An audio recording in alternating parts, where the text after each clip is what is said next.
Welcome to the Sussex Football Show with me, Dean Kilford, and powered by your instant replay.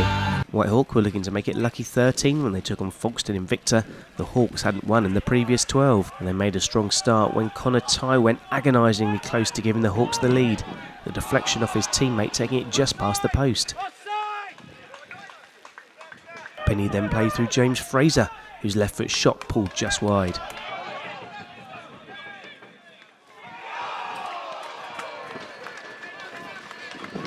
Fraser was again in the thick of the action when his effort from the edge of the box was deflected past the post by his teammate Penny.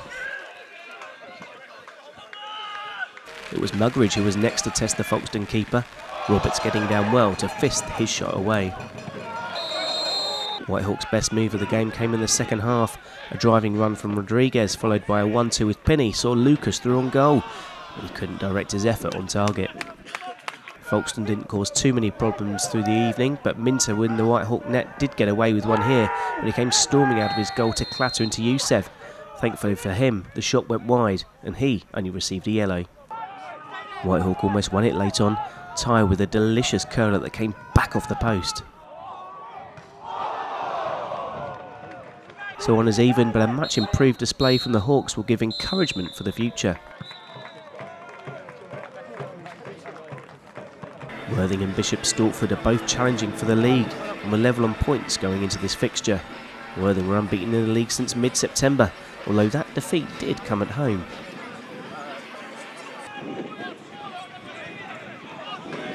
The visitors started strongly and forced a mistake from Clark.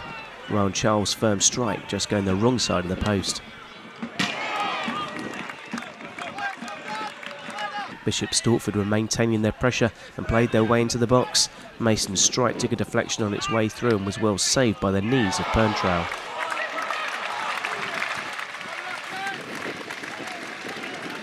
Worthing's first chance came courtesy of a Sam Rents free kick. He picked out an unmarked Will Miles, who headed over from close range. Great improvisation from Meekums almost gave Worthing the lead. His backheel saved by Kitscher at the near post.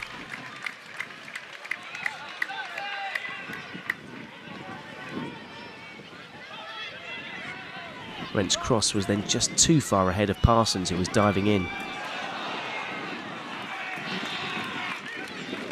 The short corner routine was well worked into Parsons' path. His shot well saved before Keeley's follow-up was deflected wide.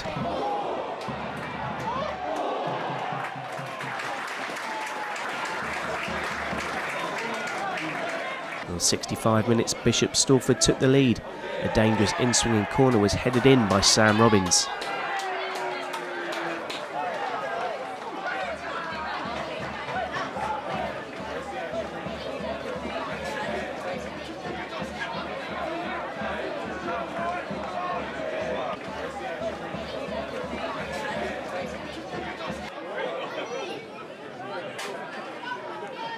Worthing almost responded immediately. Keeley shrugged off the challenge before striking the ball low and hard.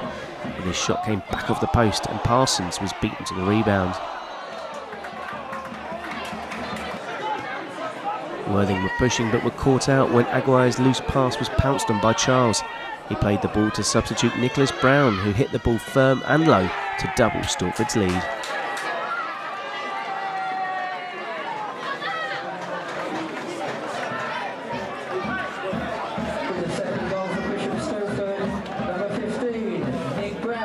With 5 minutes to go, Worthing grabbed the lifeline. Sam Rents had a free kick on the edge of the area. The result, perfection, his 6th of the season.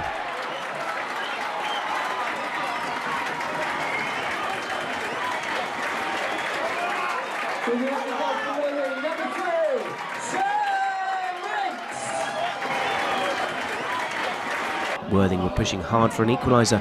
Will Miles had one last attempt on goal that curled wide. And with that, Worthing succumbed to only their second league defeat of the season and dropped to 5th in the league, although they do have at least 4 games in hand on all the teams above them. It was a wet and windy afternoon at the Dripping Pan. Lewes were returning to league action, having played only 2 league games in the month of November, losing both. Improving Leatherhead were the visitors. Lewes Carey showed great reactions to keep the scores level. instinctively keeping out Salmon's effort on goal before Nemani failed to get on the end of this inviting cross. Lewes were struggling to create any chances in the game, but came close when Hammond's long-range free kick was beaten out by Ula. The rain was unrelenting, making it difficult to play. The referee deemed that this effort from Hammond took a deflection on its way through. And from the resulting corner, James Hammond reacted quickest to the keeper's fumble to poke the ball over the line. No goal line technology to help the ref out at this level, but the goal was given and Hammond claimed his 7th of the season.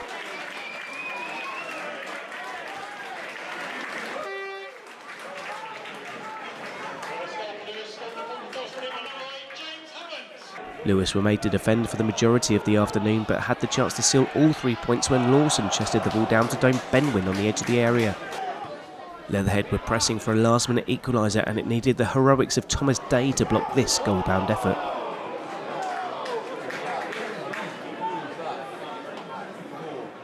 From the resulting corner, Brinkhurst was in the right place at the post to clear off the line. The rebound blocked by goalscorer Hammond, and Lewes held on to claim all 3 points. Whitehawk were looking for their first win since the 1st of December when they took on AFC Hornchurch. And they're on the front foot from the start of this contest. Nathaniel Pinney with a low drive that forced a save from Callum Chafer.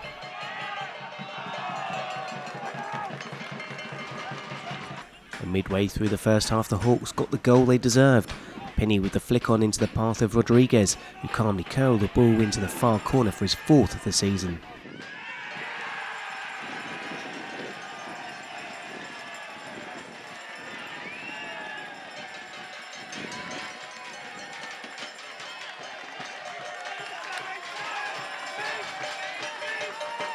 Rodriguez was causing problems for the Hornchurch defence and was put through again just moments later. Bentley just about did enough to recover despite soft appeals for a penalty. Rodriguez then saw this effort blocked into the path of Pinney, who showed great improvisation but his effort just too high. Hornchurch had barely threatened in the game but found themselves level with 15 minutes to go. A long ball down the right and a clip from Drage allowed Sean Marks in on goal. He laid the ball across the face for Jay Porter to level the score with the first goal under the reign of new manager Mark Stimpson. It was Rodriguez again who came closest to restoring Whitehawk's lead. This stunning effort from 30 yards, well matched by Chafer in the Hornchurch net. A point apiece for two clubs at the wrong end of the table, but it will feel like 2 points dropped for the Hawks, who remain bottom of the Bostik Premier League. Lewes welcomed a Manchester United team to the dripping pan to the beat of the drum, and this Man United team are hard to beat, dropping only 2 points and conceding 1 goal in the league all season. Faye Baker had to be alert early on, pushing away this effort before the rebound was poked the wrong side of the post.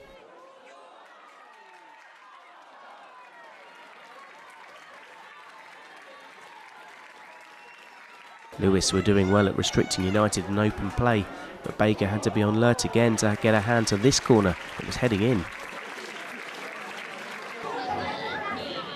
A bit of pinball in the box saw the ball fall kindly to Arnott, the woodwork coming to Lewis's rescue.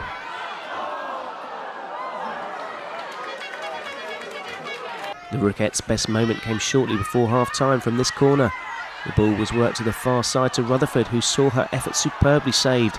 Roberts' rebound then cleared off the line. The goal eventually came 10 minutes into the second half. Sigworth with the burst into the box and laying it on a plate to Green.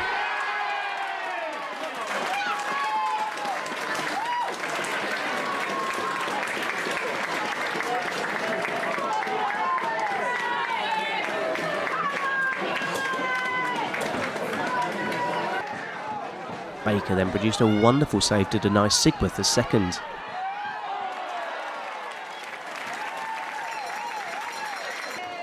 At the other end, a long ball looked to play Carter in. She held off Hartley's challenge but couldn't generate enough power in the shot.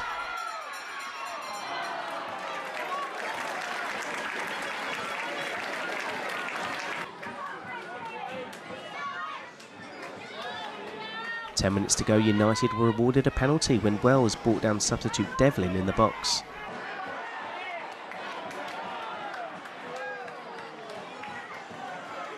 Greenwood stepped up and saw her efforts saved by Baker in the Lewes net. But that reprieve was to be short-lived as the ball held up in the mud and Tombs smashed in from a yard to double United's lead and give them all 3 points.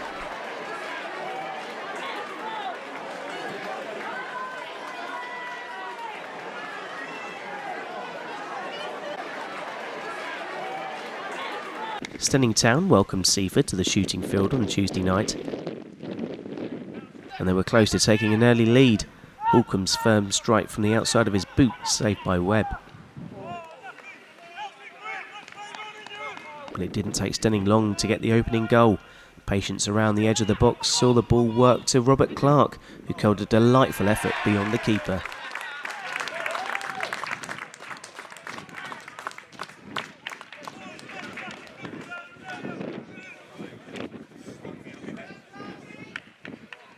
Three minutes later it was 2-0. Radmore timing his run perfectly to stay onside before slotting the ball past the keeper.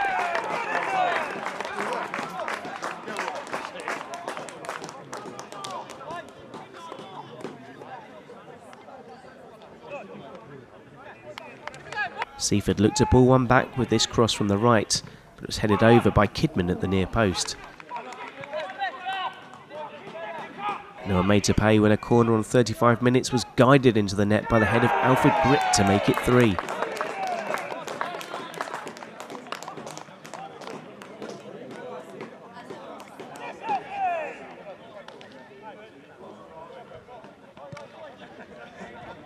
Rainford then tested the Steyning keeper with his free kick, but Seaford couldn't find a way through. In the second half, Steyning grabbed a fourth, Bull having all the time in the world to pick his spot, having broken the offside trap.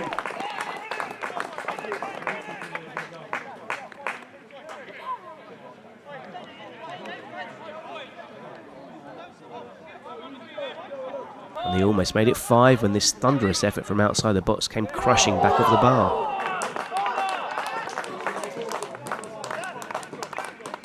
And if that was unlucky, here is a contender for miss of the season. Radmore managing to volley over from 2 yards with an empty net.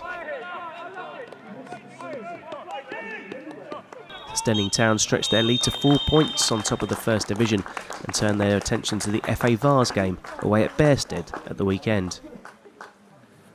Thank you for watching the Sussex Football Show.